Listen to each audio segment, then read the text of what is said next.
Olá, está começando mais um Niso Comunidade. No programa de hoje, vamos falar sobre os jogos e a violência. Vamos receber no primeiro bloco o Dr. Marcelo Simões Mendes para explicar os benefícios e malefícios de se jogar videogame de acordo com a psicologia. No segundo bloco, vamos conversar com a professora Tiffany Possali Jacinto e o coordenador do curso de Jogos Digitais, professor Randolfo Aparecido de Souza, para falar sobre a relação com os jogos do ponto de vista cultural e histórico. Está no ar o Niso Comunidade.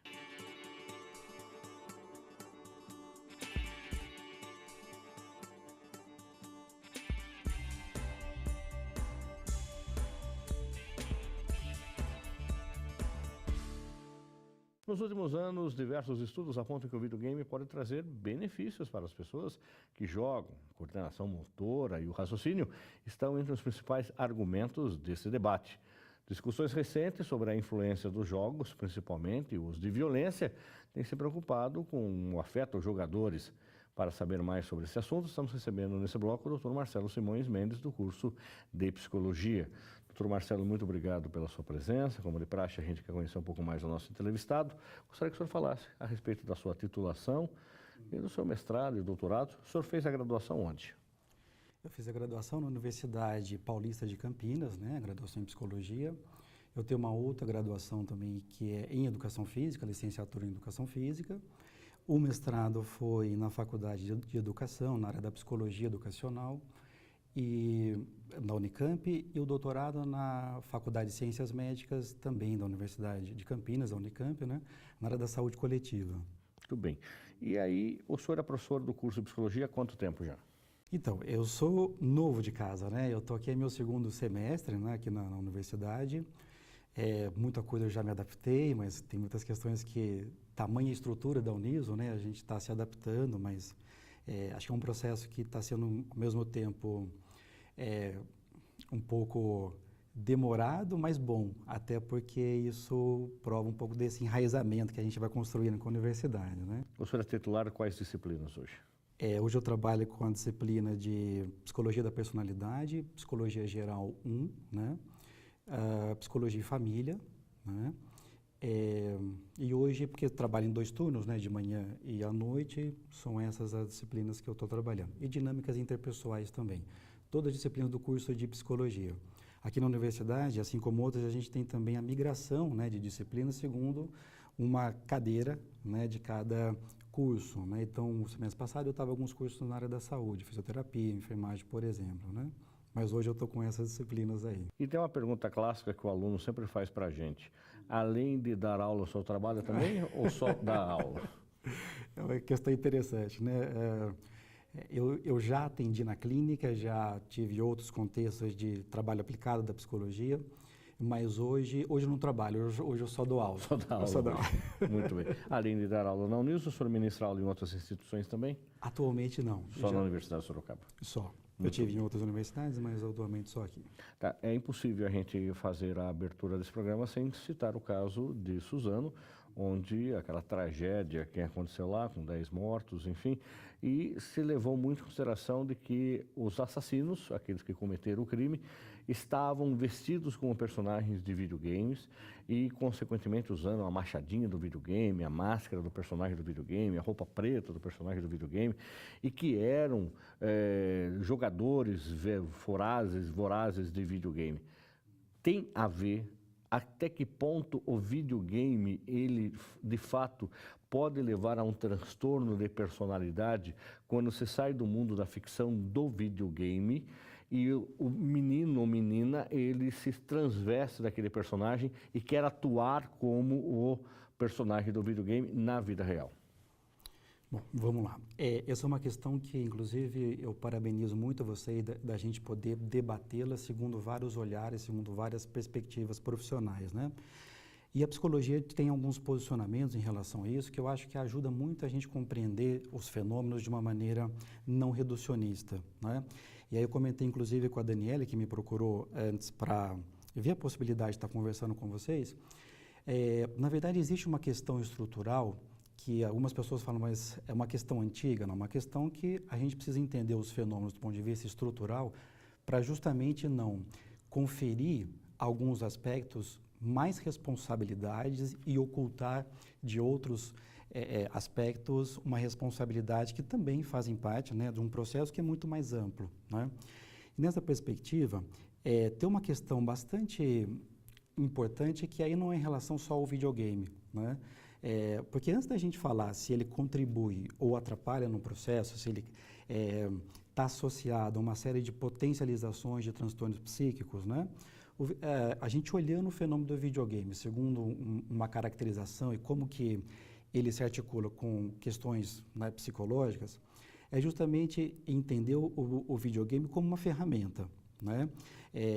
A gente tem várias faces para poder caracterizar um fenômeno, né? O videogame, ele tem uma particularidade de atuar como uma ferramenta que aí, como você bem disse, pode ter uma série de pesquisas mostrando que ajuda num processo de desenvolvimento da memorização, né? Num processo de maior otimização da atenção dirigida, né? E aí, agora, qual é a relação à qualidade para a gente poder atribuir uma série de faces de um fenômeno e com uma especificidade que isso se assume uma pessoa que muitas vezes já tem uma predisposição ou está num estado, né, mais vulnerável, mais suscetível, que aí, eu falo, se não for videogames, talvez seriam outras contingências que poderiam levar a um desdobramento violento, né, e de tantas outras formas como a gente conhece. Então, existe uma questão estrutural que é básica, mas ao mesmo tempo muito importante para a gente atentar, que é justamente diante de uma ferramenta que auxilia no processo de desenvolvimento psicológico, entender e diferenciar o que é um conteúdo e como é uma forma que esse conteúdo se desdobra, né? Não ter parâmetros para a gente entender isso, muitas vezes se potencializa uma visão de que o videogame é o causador de toda, né, um processo tanto maléfico para o sujeito, que traz prejuízos, quanto benéfico, né? Ou seja, o videogame, ele trabalha assim, com uma característica que hoje chama muita atenção dos jovens, que é em função dos avanços tecnológicos, né? Cada vez mais uma aproximação com uma estética da realidade que aproxima esse jovem, né, de uma forma mais, do ponto de vista de uma caracterização superficial da realidade, né? Mas muitas vezes a relação com o conteúdo não é lida, né? Então, isso pode ter desdobramentos positivos ou negativos, assim como a gente fala na área da educação, de se utilizar de ferramentas, né, para que aquilo tenha uma contribuição com o sujeito, né? Então, eu acho que essa diferenciação básica de conteúdo e forma, ela precisa ser lida numa especificidade de cada um. Vou dar um exemplo para a gente não regionalizar isso só como positivo ou negativo. Quando a gente fala de um desdobramento que causou uma série de comportamentos violentos, né, é muito comum a gente procurar uma causa e associar isso, né, de uma forma o que causou, né, todos esses comportamentos.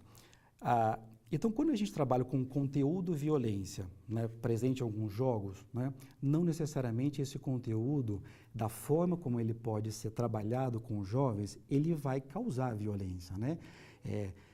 A gente observa isso muito até na questão das lutas. Muitas vezes há uma associação muito rasa e direta de que luta, né, causa violência. E, na verdade, a gente vê muitos trabalhos de que é o contrário, né? Justamente um professor que se utiliza, né, de um maior controle junto com o jovem para entender, primeiro, como que o seu corpo se constitui, as pulsões que fazem parte da movimentação dentro desse corpo, né? Esse autoconhecimento, justamente, ele é propício para a não violência, né? Então, fazer uma equivalência, né, da violência com, por exemplo, lutas, ou do videogame com conteúdo, sem pensar na forma de utilizar esse conteúdo, isso abre espaço quando cai, né, num processo assim, de massificação, cai isso, né, se tornando público, de chegar em pessoas que ou vão, a gente pensa um pouquinho na função dos pais, ou vão reprimir demais, né, ou vão dar aberturas, muitas vezes, de uma forma não qualificada para entender no seu filho, no jovem que está passando pelo contato com o videogame, uma maneira como a relação que ele constrói com o jogo, com o videogame, seja benéfica para ele, né? Então, Essa diferenciação de conteúdo e forma, eu vejo que é uma questão muito básica, mas ao mesmo tempo importante para a gente entender e não banalizar os fenômenos, as situações por um processo de equivalência, né? Colocar tudo no mesmo plano, entende? Então essa eu começaria com uma questão assim, né?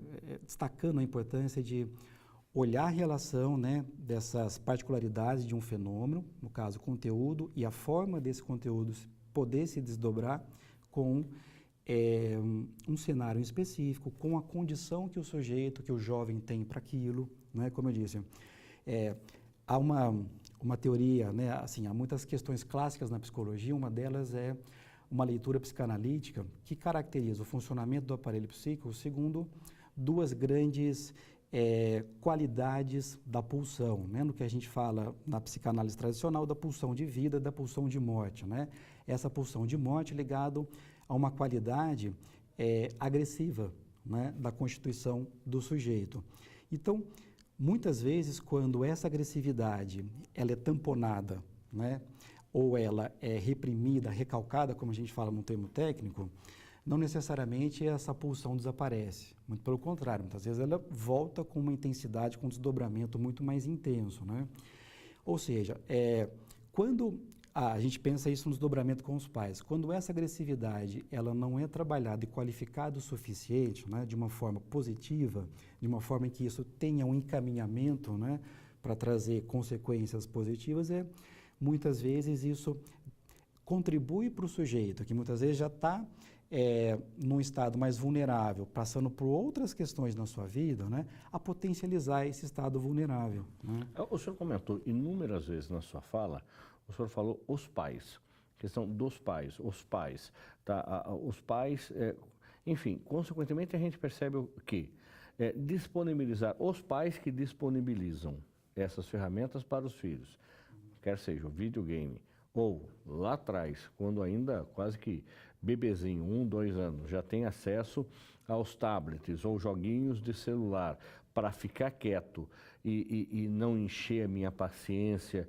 e não sair para a rua porque o mundo está violento lá fora, então fica dentro de casa. Então eu vou dando os últimos jogos, os últimos videogames, eu vou permitir que ele tenha acesso aí a jogos virtuais e ele põe fone de ouvido, aí compra uma cadeira especial, que a cadeira mexe, vibra, enfim, para que o menino ou menina fique em casa. Consequentemente, os pais tirando um pouco também de sua responsabilidade desta formação, desta criança e adolescente, quer seja, existe um mundo real lá fora e não só um mundo virtual. Como é que o senhor também discute isso? Como é que o senhor sugere para os pais? O videogame, em tese, então, não é malefício, desde que também a gente possa compartilhar uma outra realidade que existe além desse quarto ou desse ambiente que ele fica confinado muitas vezes durante horas. Uhum. Então, veja, Fernando, tá aí uma questão em que envolve um aprofundamento muito importante que é o papel dos pais na formação do filho, né?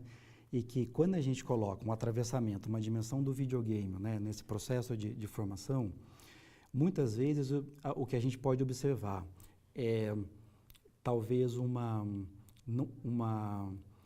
forma não tão articulada e pensar esse processo, né, de formação de uma maneira profunda, né, de que o videogame tem um atravessamento com conteúdos, assim como a internet, assim como a realidade lá fora, né? Se abster desse processo, né, isso não envolve só uma relação com o videogame, é um processo muito mais profundo para a gente levar em consideração quando a gente trabalha uma articulação, uma orientação com os pais, né? Por outro lado, eu vejo que a relação dos pais, né, com esse fenômeno se dá, em parte, por um não contato com uma discussão bem qualificada desse fenômeno, né? E justamente quando pensa numa boa conduta com o filho, isso se resume a horas, né, que são controladas, né, pelo acesso ao videogame, ou seja, isso fica num plano muito quantitativo, né? Se eu estabeleço apenas horas e não olho a qualidade que o jovem, a criança está estabelecendo com, né, a relação com a internet, com o videogame e tudo mais, fica uma leitura muito falha, né? Ou ela fica muito suscetível a quando entrar um outro conteúdo, né, dentro de um jogo muitas vezes explora uma série de conteúdos, dentre eles violência, sexualidade, né? Ações de ajuda ao outro, né? Não tem conteúdos apenas que se desdobram de uma forma violenta, ou são caracterizados de uma forma violenta, mas essa relação com os pais, né? Que não é que isso não precisa acontecer, né? Quantas horas vou controlar o meu filho para ficar em contato com videogame, com aquele conteúdo, né? E não olhar a qualidade dessa relação, porque reduzir apenas esse aspecto é justamente muito propício para cair no afastamento com esse processo mais profundo de estar acompanhando algo que muitas vezes o jovem, não recebendo isso de uma maneira bem qualificada com a família, aí não é só no videogame que ele vai buscar uma maneira de preencher isso, né? São em outras situações que muitas vezes, exposto ao risco, ele vai, né, poder se colocar numa condição ainda mais vulnerável, entende? Então, acho importante pensar numa relação e até diferenciar o que é uma característica de cada fase do desenvolvimento psicológico de uma criança, de um adolescente, né? E como poder conversar com características que fazem parte dessa faixa etária, né? E poder ajudar nesse processo de entender o quanto nessa fase a gente precisa dimensionar um cuidado e uma atenção bem qualificada para que não caia o que eu vejo hoje de uma forma bastante comum, nas polarizações das ações, né? Ou reprime demais, né? De uma maneira muito ostensiva, muito aversiva, e aí não qualifica a maneira disso acontecer, ou libera demais, né? Ou seja, não consegue conversar de uma maneira mais profunda nessas dimensões, e isso recai em sofrimento para a família futuramente, né? Recai sobre estados que o jovem, que a criança vai se expor, né? Não dá para os pais ficarem em controle, né? Na verdade, nem deve, o tempo todo com os filhos, mas observar como isso se desdobra, né, dentro de casa, dessa forma, né? E o que isso está querendo dizer, o que está movimentando, né, por trás desse jovem, né? Uma série de contatos com alguns conteúdos, com algumas ferramentas, sem dúvida que é um processo da relação dos pais com os filhos, com as crianças, que cada vez mais precisa ser otimizado, repensado segundo no mínimo, essas características aí, né? Hoje é o videogame a bola da vez, ou seja, o assunto que está em pauta, por causa desse fato que a gente começou a ilustrar, mas, por outro lado, antigamente era a televisão. A televisão que, de repente, olha, não fique muito tempo na frente da televisão, porque a televisão também tem programas violentos, a televisão traz só bobagem, enfim, existiu uma outra discussão na questão da própria pedagogia, de uma geração que foi alfabetizada assistindo Vila Sésamo nos anos 60, punha a criança no chiqueirinho, deixava a televisão na frente, e lá, durante aquele programa infantil, ela aprendeu as primeiras letras, os primeiros números, enfim. Se troca a plataforma, mas de repente a discussão permanece a mesma, tá? Então vamos só ver desenho animado de florzinha, porque aí não tem problema nenhum. Porque se você assistir o Pica-Pau também é violento, porque o Pica-Pau, ele bate no outro, ele corre atrás. Se você assistir o Tom e Jerry, o Tom sempre fazia mal para o Jerry, mas o Jerry sempre ganhava do Tom depois. Enfim, como é que é essa discussão? Mudou as plataformas, mas a discussão continua a mesma?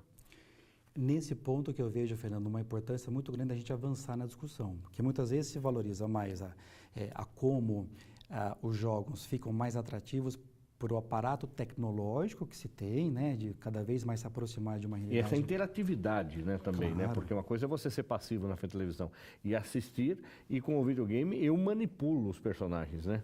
Perfeito. Eu sou o personagem, né? Tá, e aí nesse personagem eu escolho a roupa, eu escolho a arma, eu escolho, né, alguns outros instrumentos que eu pratico o jogo, né? Perfeito. E nessa questão da gente se colocar, né, no processo de ser um personagem, né? Isso, se a gente olhar do ponto de vista do desenvolvimento psicológico, há momentos durante o desenvolvimento da criança em que isso é uma característica fundamental, né? O desdobramento do simbolismo, de como ela relaciona uma série de papéis sociais, de figuras, de símbolos, né? Que tem um conteúdo, de repente até para ajudar ela na sua organização dentro de casa, isso é uma estrutura fundamental, né, para a criança, inclusive, desenvolver o pensamento abstrato, né? Então, quando a gente olha assim, puxa, mas mudaram as plataformas, mas não se avançou tanto, né? Em algumas discussões eu concordo, né? Há questões estruturais que a gente precisa cada vez mais trazer à tona, trazer num cenário, levar uma informação bem qualificada para a população em geral, para que não fique, muitas vezes, a totalidade de um fenômeno regionalizado, por exemplo, na forma como essa tecnologia vai estar se expressando, né? Ou seja, utilizar muitas vezes de uma ferramenta que se apropria e valoriza muito um pensamento simbólico, e aí está, quando bem qualificado essa junção, né? O uso do videogame tem a trazer muitos benefícios, inclusive, né? Especialmente quando a gente observa casos com lesão cerebral, paralisia cerebral, né?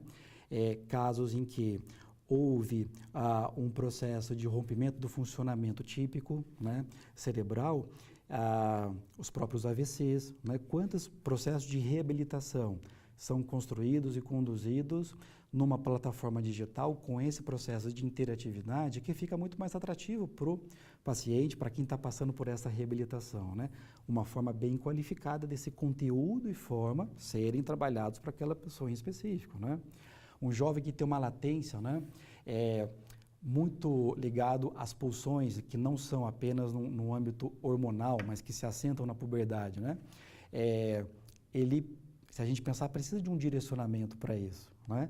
Então, quando a gente observa uma forma que tem uma estrutura de tempo bem conduzida, que tem uma estrutura de conteúdo, para que isso seja trabalhado, a trazer não só uma vazão, né, para essa agressividade, mas pensar em até como isso se desdobra em efeitos que podem causar mal ao outro, né? É uma forma muito bem qualificada da gente pensar um conteúdo, né, que até então ele é violento, então não negar muitas vezes que o jogo explora um conteúdo violento, mas que isso pode ser apropriado, né, de formas tanto benéficas, né, quanto de trazer um prejuízo. Mas essa discussão, sabe, Fernanda, de não ficar só regionalizada num lado ou do outro, eu fico pensando muito no posicionamento dos pais, de agirem, às vezes até agirem numa forma cega, tentando ajudar o filho, né? Então é importante, como você falou, a questão do entretenimento, né? O videogame tem uma face que é justamente de se caracterizar como uma figura do entretenimento, né? Então, isso precisa ser olhado também dentro de um fenômeno, né? E se ele é entretenimento, ele pode ser uma atividade familiar, ou seja, eu posso jogar com o meu filho, com a minha filha, eu posso querer entender do videogame, eu passar alguns minutos, momentos com meu filho, minha filha, que ele também esteja no videogame, porque a preocupação, como eu falei, de repente é a terceirização. Você terceiriza o videogame para que a criança fique quieta, para que a criança não incomode. Então você começa lá, como o Fábio disse, do joguinho para a criança do tablet no restaurante. Quer dizer que ela não vai pedir comida, ela não vai pedir para brincar, ela não vai correr no restaurante. Na igreja também ela vai ficar quietinha, enfim, mas não se socializa. Então o pai deve sim participar, os pais devem participar dessas atividades. Olha que possibilidade bem construtiva, né, Fernando? Até porque muitos jogos, eles têm e valorizam um olhar histórico, né? Eles trabalham dentro de um contexto histórico, poxa, né? Se aproximar do filho, fala, filho, olha, isso que aconteceu foi numa época tal, né? Que tinha tais características, né? Nesse jogo de guerra tem perfil esses países que estão envolvidos, tá? E tem por causa disso, daquilo. Né? Olha assim, aproveita-se, né, de uma ferramenta, de um instrumento, não desqualifica a relação dos pais com a criança, pelo contrário, se aproveita desse movimento, né, para trazer uma informação até que vai levar um jovem a querer conhecer mais sobre aquele assunto, né, conhecer mais sobre um determinado conteúdo. Inclusive, algumas crianças eu tenho acompanhado do quanto desenvolveram no inglês, até porque a maioria dos jovens, né, dos jogos, são desenvolvidos na língua inglesa, né? E aí estão atraídos pelo aquele conteúdo. Do vocabulário, do personagem, enfim. Do vocabulário, treinando a escuta, né? Não que só a língua por si só, né, deva ser observada e valorizada, mas É um procedimento que, quando bem acompanhado, poxa, né, é muito atrativo, muitas vezes, ela mergulhar num processo de aprendizagem, tendo como pano de fundo algo que ela, um herói, né, um contexto que ela valoriza bastante. Muito bem. Doutor Marcelo, muito obrigado pela sua presença. Eu gostaria que o senhor disponibilizasse um e-mail institucional da Uniso, o seu, para que quem está nos acompanhando, de repente, queira convidá-lo para um bate-papo ou queira vir conversar com o senhor aqui, conhecer um pouco do curso de psicologia, queira entender um pouco mais desse ambiente todo que a gente falou no programa de hoje. Claro, com certeza. O maior prazer, né, Fernando? O meu contato, então, é marcelo.mendes@prof.uniso.br. Né? Tá certo. Muito obrigado, doutor Marcelo. Sucesso para o senhor, bom trabalho. Obrigado, Fernando. No próximo bloco, nós vamos conversar com a professora Tiffany Postali Jacinto, que é viciada em videogame, que é doutoranda na área de comunicação, e o coordenador de jogos digitais, o professor Randolph Aparecido de Souza, para falar sobre a relação com os jogos do ponto de vista cultural e histórico. Vamos para o intervalo e a gente já volta. A cada 1000 atropelamentos, apenas 9 saem ilesos. É na faixa que o respeito pede passagem. Pedestre, sinalize com o braço estendido a intenção de atravessar na faixa. Condutor, freie para que o pedestre passe com segurança na faixa. Use o pisca-alerta para avisar o veículo de trás da sua intenção de parar para o pedestre. Com atitudes simples, fazemos um trânsito melhor. Estamos de volta com o Uniso Comunidade. Ainda falando sobre jogos e violência, vamos conversar nesse bloco com o coordenador do curso de Jogos Digitais da Uniso, o professor Randolph Aparecido de Souza, e a professora também do curso, Tiffany Postali, sobre o ponto de vista cultural e histórico. Vamos bater um papo primeiro para conhecer um perfil dos nossos entrevistados. Professora Tiffany, a senhora é graduada em Publicidade e Propaganda, tem mestrado na área de Comunicação e Cultura e agora está fazendo doutorado na Unicamp na área de documentários, é isso? Isso, na área de cinema, né? Cinema. A minha tese ela é em documentário, mas o programa de multimeios lá é em cinema em geral. O que a senhora está estudando lá? Eu estudo a representação do outro no documentário e como eu posso aplicar ou pensar questões éticas para que a narrativa ela se torne mais justa, mais próxima de uma realidade. A senhora termina esse ano o seu doutorado? Olha, pretendo, viu? Mas a ideia é que até setembro, outubro eu finalize o doutorado. Muito bem. O professor Randolph também, lembrando que a professora Tiffany é ex-aluna da Uniso, e o professor Randolph também é graduado aqui pela Uniso, também no curso de Publicidade e Propaganda. Que ano que foi, Randolph?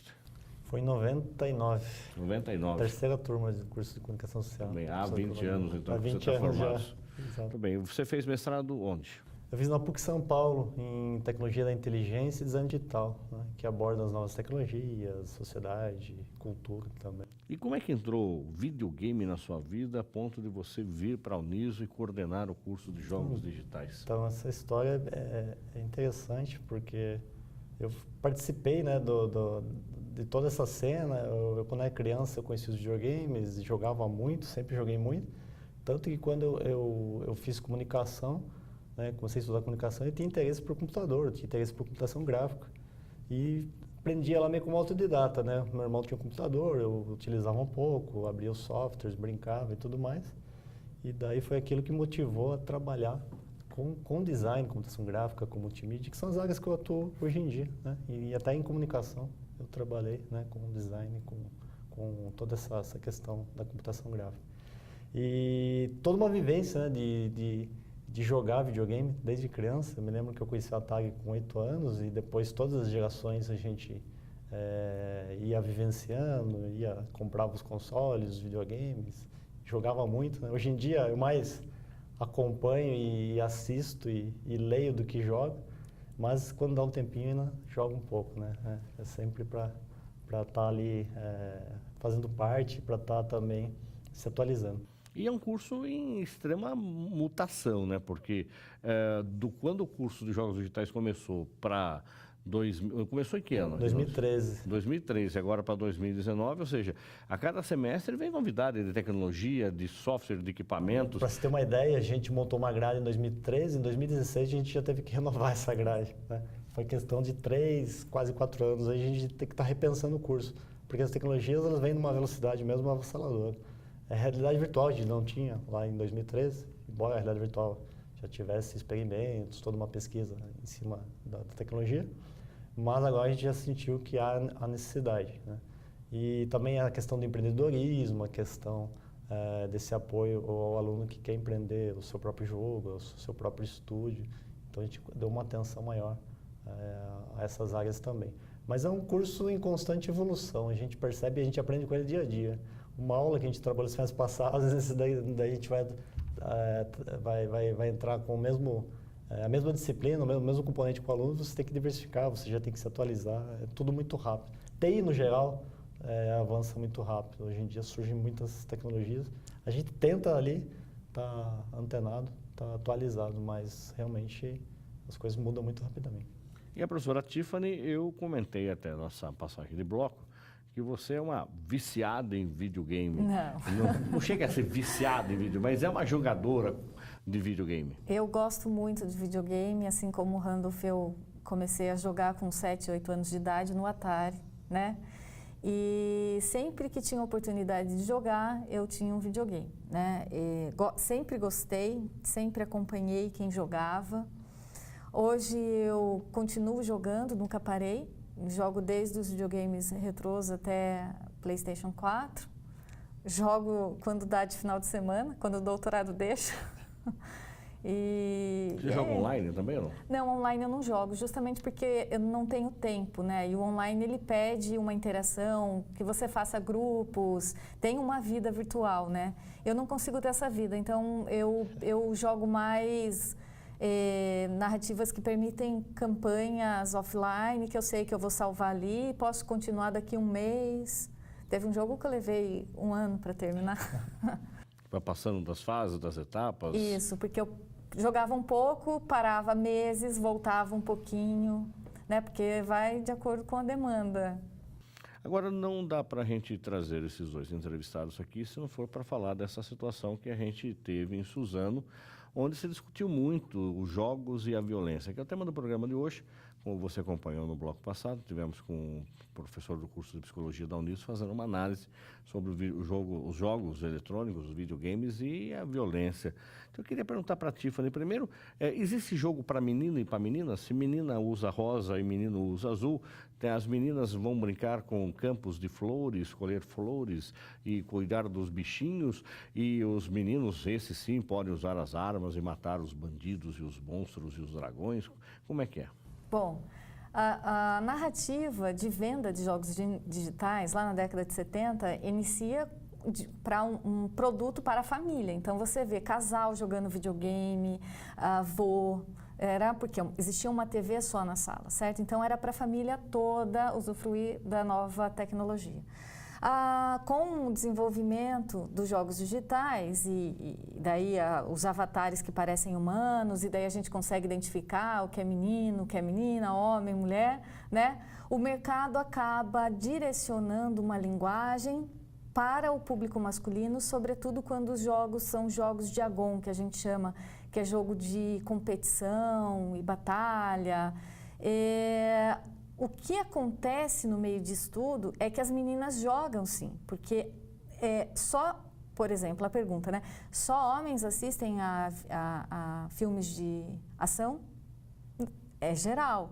As meninas jogam, mas elas não têm o hábito de falar que elas jogam, porque foi criando uma cultura nos jogos digitais que existe sim jogo para menino e jogo para menina.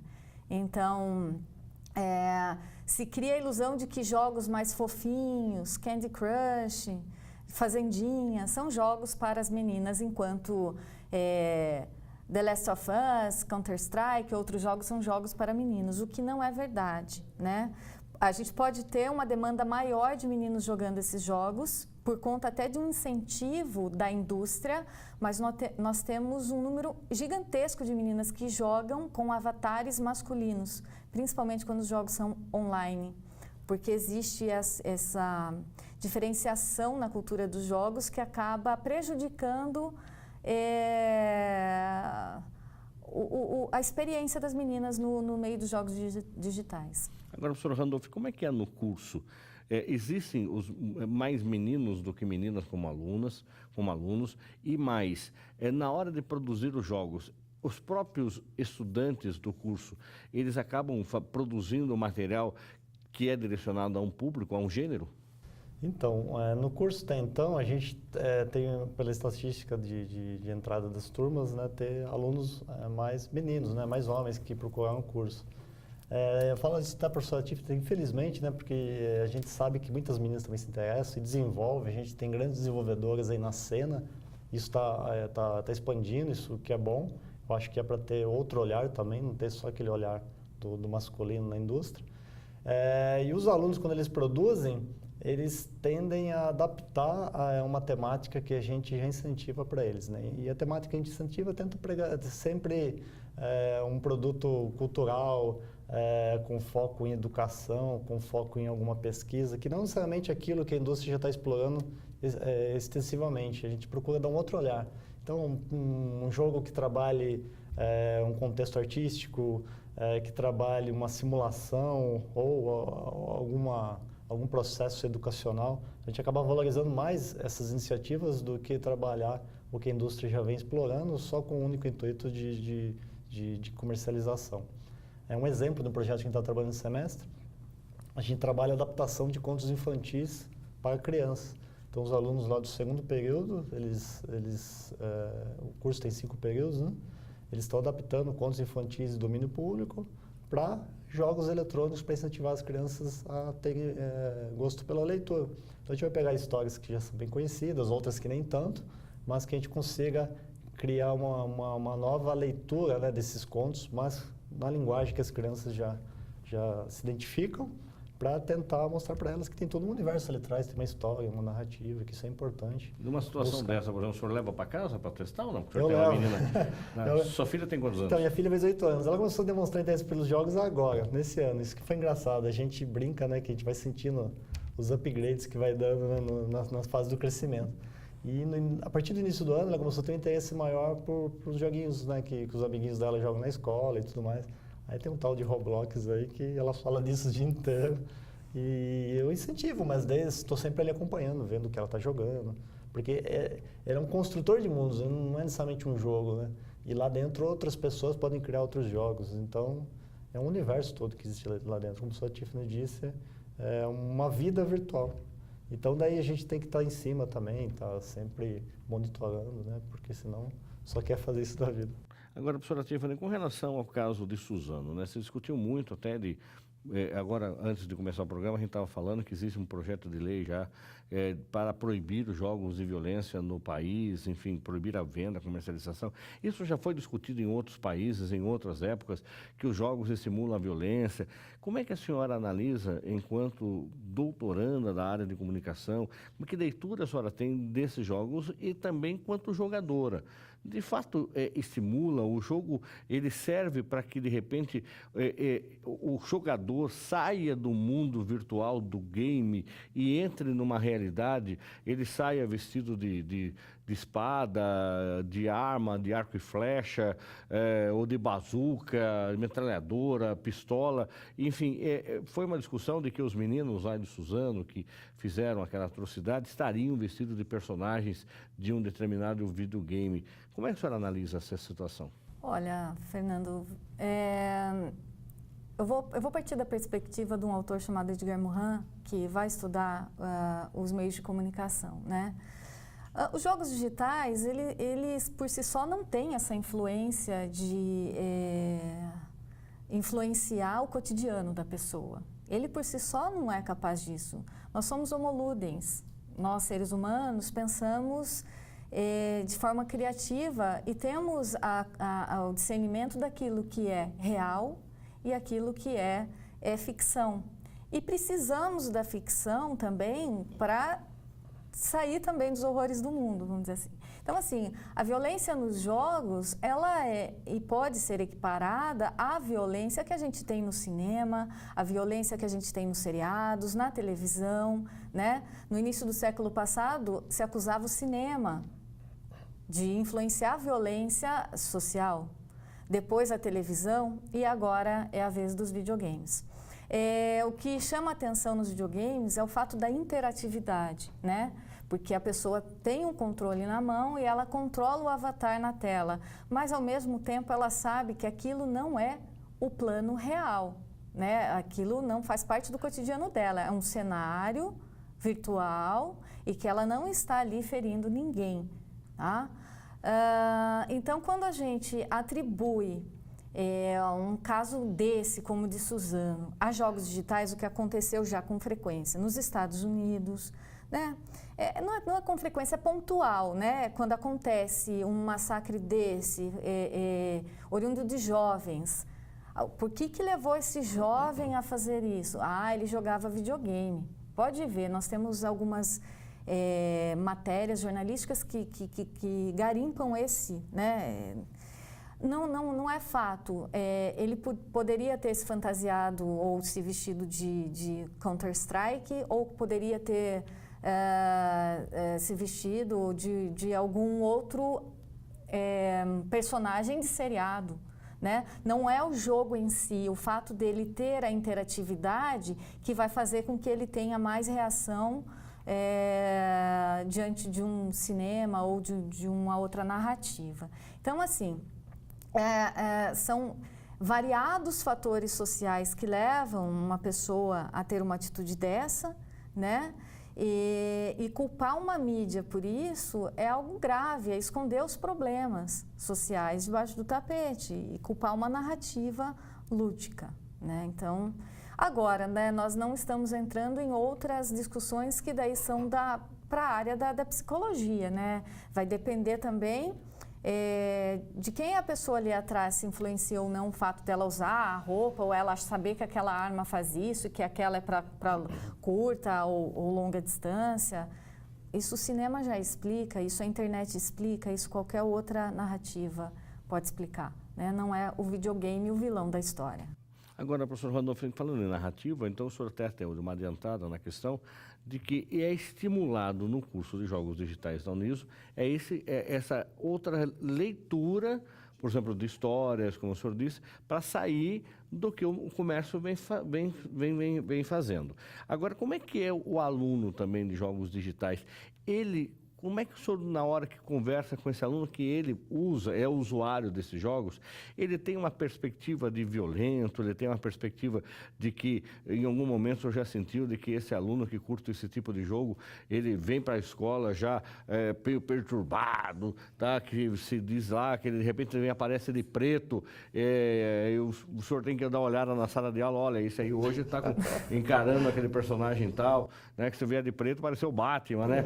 Enfim, se ele tiver fantasiado de gato, ele é o Tom que vai bater no Jerry. Esse aqui só lá é retrógrado, né? Vai ver o Pica-Pau, que sempre vai aprontar alguma. Enfim, a discussão é eterna. Como é que é essa leitura? Como é que o senhor trabalha isso com o aluno para estimulá-lo a enxergar outro lado, outro viés dos jogos digitais? Então, o aluno, quando ele chega, antes de tudo, ele é gamer. Ele já entrou na área, ele quer trabalhar na área, ele quer seguir a profissão porque ele gosta muito de jogar. É o primeiro ponto, a gente diz que a paixão acaba movendo, né? Então ele já vem, lógico, com uma carga aí toda da indústria, né? Ele já reflete a indústria, os jogos e os games que ele acaba tendo maior influência são o que a gente chama dos triple A's, né? Que são os AAAs, que são os best-sellers, né? E esses jogos geralmente são os mais violentos, porque a violência vem de muito fácil. A gente também sabe no contexto, tanto em Hollywood, seja em obras de ficção, literatura, a violência ela tem um apelo, uma estética. No jornalismo a gente tem o sensacionalismo, né? Vende muito fácil, e no game não deixa de ser diferente. Então ele chega carregado com dessas influências sim.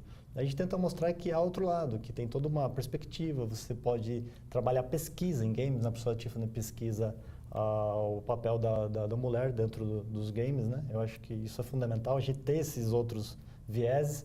E no primeiro momento a gente sofre resistência. O aluno chega aqui e ele pensa, pô, eu queria criar meu próprio GTA, né? Falou, não que não seja possível, é extremamente viável, é possível, lógico que se você tiver recurso, tudo é possível. Mas a gente tenta incutir que há outras possibilidades, que a gente pode trabalhar o que a gente chama de serious games, né, esses jogos sérios, que o mercado também tem uma demanda muito grande por isso, e acaba sendo também uma porta de entrada, né, para eles se apresentarem à indústria, para eles se apresentarem ao mercado, para eles aparecerem, né, dentro da área, dentro desse universo que é amplamente competitivo. Então, ao passo que se o aluno ou a equipe, um grupo de alunos quer realizar um trabalho de conclusão de curso, criando um protótipo de, sei lá, de um GTA ou de um God of War, uma que para chegar no nível de qualidade que um game desse best-seller pediria uma equipe, milhares de pessoas, milhões de dólares de investimento. A gente não teria como viabilidade de produzir isso dentro do universo acadêmico. E outra é que o tempo também, né, não seria, como que se diz, não seria suficiente para o aluno produzir isso dentro do curso, né? Tem jogos que levam 10 anos para ficarem prontos, né? O último lançamento aí, Red Dead Redemption 2, né, que é o 2, levou 10 anos para ser produzido, isso por uma equipe gigantesca, com milhões de dólares de investimento. Então, a gente tenta mostrar para eles outras portas de entrada aí no mercado, ou seja, partes da indústria do mercado que não são atendidas, né? Uma demanda toda aí, que são indústrias que precisam de games para simulação, para treinamento, treinamentos de empresas corporativos, treinamentos de marketing, educacional. A área educacional é extremamente carente, né, de games, de jogos, para todas as faixas etárias, desde o infantil, pegando crianças lá de 3, 4 anos até faixas adolescentes. Terceira idade também está usando videogame? Terceira idade joga muito, vem jogando bastante, para trabalhar questões aí de memória, memorização, raciocínio lógico e tudo mais, né? Até artigos, né, pesquisas nesse sentido, dizendo que o jogo ajuda, né, a ter uma memória mais ativa e tudo mais, né? Então a gente tenta puxar para esse outro lado, que é importante também. Mas não que o aluno não possa criar esse tipo de jogos, eu acho que tem que ter uma certa democratização e se eles puderem, tiverem, como que se diz, tiverem como trabalhar num projeto desse tipo, e se isso for importante para a carreira deles, também por que não, né? Eu acredito que criminalizar ou demonizar, como o professor Dinho estava dizendo, é muito superficial, né? Há questões mais amplas a serem discutidas aí na sociedade, como simplesmente culpar o game e falar que o game é o problema do século, né? E esse problema vem à tona, né? Cada década, pelo menos, ele ressurge aí, né?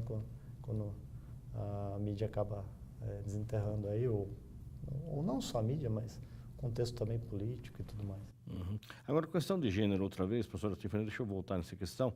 Quando a senhora fala de videogame como conhecedora de causa, de usuária, de jogadora, de apaixonada por game, quebra já, por exemplo, uma barreira com o aluno, com a maioria são meninos, de repente tem uma professora que fala de videogame e de repente eles se sentem iguais e eles percebem qual a importância de aprender com a senhora todo um repertório que é de fundamental necessidade para que ele possa ampliar esse horizonte e enxergar o game de outra forma? Com certeza, Fernando. Inclusive, a senhora é homenageada nas formaturas, ganha presente dos alunos, ganha videogame até dos alunos. Sim, já ganhei um 64, tá lá. Eu coleciono videogames, né? Tá lá no quarto, lá. Lindo videogame. Sim, primeiro é um desafio, porque assim, os alunos, eles chegam, a gente estava falando há pouco, né? Eles não chegam só jogando temas violentos, eles conhecem também a Fazendinha, eles conhecem o Candy Crush, eles conhecem todo esse universo, eles são gamers, né? E quando eu chego numa sala de aula, para eles já causa, assim, um estranhamento, né? Quando eles não sabem que é uma professora que vai falar sobre, né, já aconteceu. Então já causa um estranhamento porque não é comum na vivência deles, porque eles se isolam, né? Os meninos jogam, as meninas jogam escondido, se possível com avatares masculinos, né?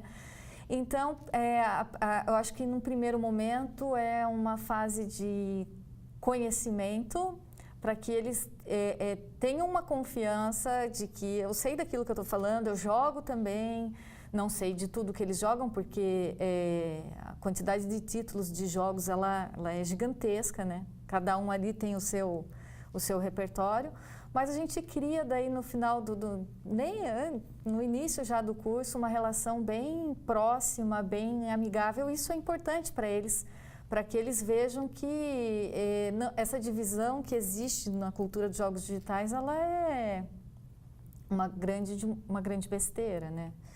E também é importante porque eu trabalho com eles aquilo que eu também estudo, né, nas narrativas, a representação do outro, a representação da mulher nos jogos digitais, o que vem mudando bastante nos últimos anos, né? Porque assim, ainda é, né, uma área que grande parte das produções vem de homens. E muitas vezes, como é uma área nova do conhecimento, as produções, o design, né, os desenhos de modo geral, eles eram carregados de um olhar que ele é masculino. Veja, as lutadoras têm roupas curtíssimas, beiram o arquétipo que a gente chama da prostituta. Enquanto os homens têm as suas armaduras, são fortes, você quer jogar com a mulher ou você quer jogar com o homem, né? A mulher mostra fragilidade, o homem mostra força. E mesmo as guerreiras. Então, a indústria de jogos digitais tem amadurecido recentemente, né? Acho. Eu fiz uma comparação com eles de um mesmo título de jogo. A mesma personagem em 2013 ainda tinha esse estereótipo da mulher sensual, mais para uma linha de prostituta mesmo, né, em termos de avatar, né? De arquétipo. Hoje não. Ainda que a mulher continue sensual nos jogos, porque ela pode ser sensual, ela pode usar pouca roupa. O que não pode é ter uma direção que é só para isso, né? Então, ela continua sensual, mas agora ela passa mais confiança. Então, é importante que eles ouçam isso e que eles enxerguem. E eu vejo que eles têm vindo, do último ano para cá, com um olhar mais crítico, mais aguçado com relação a essas representações, o que é muito importante. Senhora Tiffany, eu gostaria que a senhora disponibilizar seu e-mail institucional para quem quiser conversar sobre o videogame, sobre a profissão de publicitário, sobre a carreira acadêmica da senhora, tá? Que a senhora se colocasse à disposição do nosso público. Tá. Meu e-mail é contato@tiffanypostale.com. Eu tenho um blog que é tiffanypostale.com, que lá tem todos os meus textos, inclusive de jogos digitais e o que eu desenvolvo academicamente disponíveis. Muito bem, muito obrigado. Professor Ramos, da mesma forma, lembrando que a Uniso vai inaugurar no dia 24 de maio o seu Uniso Game Center, que vai ser uma pauta mais para frente com o professor Randolph, que vai contar para a gente o que é esse Uniso Game Center, que vai estar aberto para todos os alunos e para a comunidade também vir conhecer e jogar videogame dentro da universidade. O que uma época, o que poderia se imaginar que isso seria proibido, jogar videogame dentro da escola, hoje vai ter um espaço para que a comunidade venha estar aqui conosco. Mas é o tema de uma outra pauta, dia 24 de maio, a inauguração.